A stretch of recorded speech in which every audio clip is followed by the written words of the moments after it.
Ես շարունակեմ պարոն Մելքոնյանի վերջին միտքը, տեսեք, երբ որ մենք խոսում ենք վերաիմաստավորելով ցեղասպանությունը, կարծեմ երկու ուղղությամբ պետք է մենք մտածենք, նախ շարունակենք այդ հարցադրումը պետք է շարունակենք, վերաիմաստավորելով ցեղասպանության վերաբերյալ կրթությունը, սա պայքարի ձևերից մեկն է, հիմա կբացատրեմ ինչ նկատի ունեմ, եւ վերաիմաստավորել ցեղասպանության ուրացման եւ արդարացման դեմ պայքարը։ Սկսեմ առաջինից։ Երբ որ մենք խոսում ենք ցեղասպանության վերաբերյալ կրթությունը շատ կարևոր հանգամանք է եւ տեսեք թե մեր հանրային դպրոցներում ինչպես է դասավանդում ցեղասպանության պատմությունը։ Հայաստանում քանի բուհ ունի ցեղասպանագիտության մաս վերաբերյալ մագիստրական կամ բակալավրիատի կրթական ծրագրեր։ Շատ քիչ ու ինչ մասնագետներ են պատրաստվում։ Արդեն 10 տարի Ամերիկայի Միացյալ Նահանգների 13 նահանգներից ուսուցիչներ գալիս են օրինակ ամերիկյան համալսարան եւ արդեն 13 նահանգում Ամերիկայի կա genocide education, հայկական լոբինգի արդյունքում կամ շնորհիվ 13 նահանգներում Ամերիկայում ցեղասպանության կրթություն է կազմակերպվում ու մշտապես այդ մասնակիցները գալիս են Հայաստան վերապատրաստման համար։ Բայց ինչպես է ցեղասպանության կրթությունը դասավանդում մեր դպրոցներում։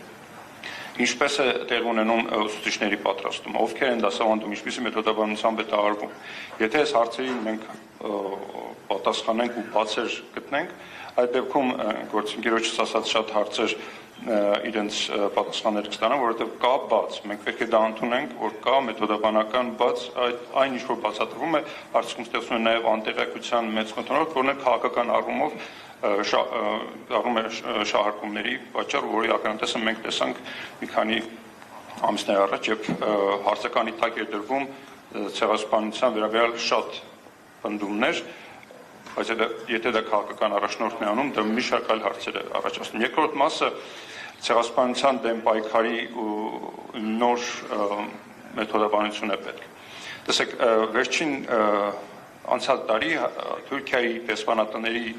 եւ դիվանագիտական առաքելությունների թիվը ավելացել է 260-ից ավել են այժմ։ Այսինքն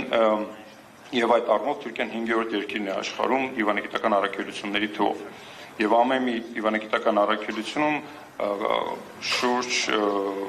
առնվազն 3-4 դիվանագետ է աշխատում, այդ դիվանագիտական առաքելությունների նպատակը ոչ միայն պատմական թուրքական պատմական թեզեր աշխարհին ներկայացնելն է, այլ նաև Ադրբեջանին հնարավորություն տալով ենթակառուցվածքներ, որպեսզի նաև թուրքական այդ ամբողջ դիվանագիտական ռեսուրսը օգտագործի նաև ադրբեջանա-թուրքական կառուցչական թեզեր աշխարհին ներկայացնել համար։ Պատկերացնում եք 5-րդ, մոտավորապես 265 երկիր կամ քաղաք, նայած թե որտեղ են նրանք տեղակայված, այդքան մեծ ռեսուրսներ են կիրառվում, իսկ դրա դիմաց Հայաստանի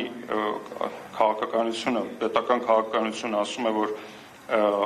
ցեղասպանության ճանաչումը առաջնահերթությունների մեջ չէ, որը հնարավորության դուր է բացում Թուրքիայի իշխանությունների համար